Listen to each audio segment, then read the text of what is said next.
Ganga versus मंगा। लालची बहू, जादुई पटाखे। एक गांव में जमुना और ज्योति नाम की सास बहू रहती थी। ज्योति को बहुत सारी आशाएं थी। सब उसी को चाहिए ऐसे सोचकर, उसके बड़प्पन के बारे में सबको पता होना चाहिए ये सोचकर, उसके बारे में ही सभी लोग बात करना चाहिए ये सोचती थी। और वहीं ज्योति की सास जमुना बहुत अच्छी थी। गांव में सभी उसकी बहुत इज्जत करते। उस गांव की मुखिया की तरह रहती।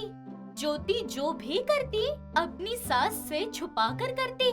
ऐसे दिन गुजर रहे थे। एक दिन सुबह गांव में रहने वाले बहुत सारे लोग जमुना के घर के सामने आते हैं। जमुना घर से बाहर आकर, क्या हुआ? आप सभी का यहाँ कैसे आना हुआ? ऐसे कहते ही उस झुंड में जानकी नाम की औरत, मालकिन, दिवाली का त्योहार आने वाला है ना, हमेशा की तरह गांव के मंदिर में सारी तैयारियां करने का सोच रहे हैं हम। हाँ करो, पिछले बार से भी बढ़कर इस बार तैयारियाँ होनी चाहिए। पूरा मंदिर दिए से सजा होना चाहिए और मंदिर में ही भोजन का प्रबंध भी कर देना। तरह तरह की मिठाइयाँ बनाना। दिवाली के त्योहार पर सभी के चेहरे पर रौनक होनी चाहिए। ऐसे कहती है।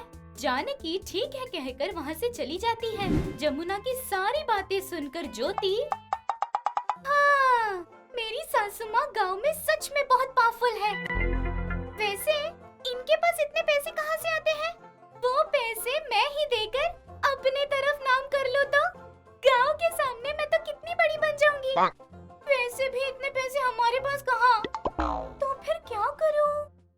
ऐसे सोचकर विचार में डूबी थी और तभी जमुना आकर, ज्योति, क्या सोच रही हो बेटा? कुछ नहीं सासू माँ, त्योहार है ना, कौन कौन सी मिठाइयाँ बनाऊं, पटाखे कौन सी खरीदूं वो सोच रही थी। तो क्या सोचा तुमने? सासू माँ, मैं गांव के गरीब बच्चों में पटाखे बांटने का सोच रही थी, लेकिन उसमें बहुत पैसे लगेंगे सासू माँ। त्योहार पर खुद के खर्च के लिए पैसा मांग रही हो सोचा, लेकिन तुम गरीब बच्चों को पटाखे बांटना चाहती हो ना? इस बात पर मैं बहुत खुश हूँ। तुम्हारी माँ के यहाँ भी तुम ऐसे ही बांटा करती थी। ऐसे कहते ही ज्योति शौक धीरे से हंसते हुए, हाँ सासू माँ, बचपन से ही लोगों को देने में मुझे बहुत खुशी मिलती है। हर त्योहार पर बांटती हूँ मैं, लेकिन इस बार कैसे यही सोच रही थी। आप अभी गांव वालों के लिए धूमधाम से सारी तैयारियां कर रही है और क्रैकर्स के लिए भी तो। हमारी सोच अच्छी हो तो हमें किसी के बारे में भी चिंतित होने की जरूरत नहीं। तुम्हें वो क्रैकर्स मैं दूंगी। गांव में सबको बांटो। वो बात सुनकर ज्योति शौक, इतने लोगों को कैसे देंगी आप? देखोगी ना तुम, रुको यही। ऐसे बोलकर वहाँ से अपने कमरे में जाती है। जाकर एक छोटा सा संदूक लेकर आती है। सास के हाथ में संदूक देखकर गांव में 100 लोग रहेंगे और ये एक हाथ में संदूक लेकर आ रही है। इतने लोगों को क्रैकर्स कैसे देंगी सोच रही है ये। ऐसे मन में सोच रही थी। जमुना ज्योति के पास आकर, ये लो, ये संदूक लो। इसमें तुम्हें जितने क्रैकर्स चाहिए उतने हैं। जितने चाहिए उतने? क्या सासू माँ, इसमें ज्यादा से ज्यादा 10 या 20 होंगे, उनसे क्या होगा? एक बार संदूक खोल कर देखो, कितने हैं पता चलेगा। ऐसे हाथ में संदूक देती है। वो संदूक लेकर ज्योति आश्चर्य होकर, हाँ कितने होंगे? ऐसे सोचकर वो बक्सा खोलकर देखती है। उसमें एक ही क्रैकर था। वो देखकर ज्योति शॉक, सासू माँ, इसमें 10-20 भी नहीं, एक ही है। वो एक ही तुझे बहुत सारे क्रैकर्स देगी। वो कैसे? वो ऐसे, वो क्रैकर जादुई क्रैकर है। उसे जैसे ही तुम हाथ में लोगी, उसके अंदर से चमक आएगी ना, ऐसे आया हुआ एक एक चमक एक एक पटाखा बन जाएगा। ऐसे कहती है। वो बात सुनकर ज्योति शॉक, अगर ऐसा है तो कुछ आते ही पूरी तरह जल जाएगी ना सासू माँ, तब कैसे? हाँ हाँ, आ रही हूँ। उसके पूरी तरह जलने पर उसे फिर से इसी संदूक में रख देना। कुछ देर बाद निकाल कर देखो, फिर से पहले जैसा होगा। ऐसे कहती है। वो बात सुनते ही ज्योति बहुत ज्यादा चौंक जाती है। तुरंत वो क्रैकर ले लेती है। जमुना के कहने के अनुसार वो मैजिकल क्रैकर हाथ में आते ही वो जैसे जैसे जल रहा था उसमें से एक एक चमक एक एक क्रैकर बनकर नीचे गिर रहा था। जादुई क्रैकर के खत्म होने से पहले वहाँ बहुत क्रैकर्स आ जाते हैं। वो देखकर ज्योति, सासू माँ, ये सच में जादू है। बहुत शुक्रिया सासू माँ। तुम अपने स्वार्थ के लिए इस्तेमाल कर रही हो क्या? गरीब बच्चों में बांटने के लिए ना? कोई बात नहीं, सभी में बांटो।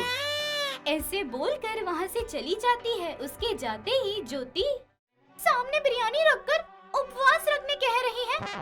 मैं ये 10 रुपए वाला बेचकर 100 रुपए का मुनाफा कमाने का सोच रही हूँ, लेकिन आपने ये जादुई क्रैकर देकर मेरे विचारों को ही बदल दिया। अभी इससे अनगिनत क्रैकर्स बनाकर गांव के दुकानों में सबको बेचूंगी और तब बहुत सारे पैसे।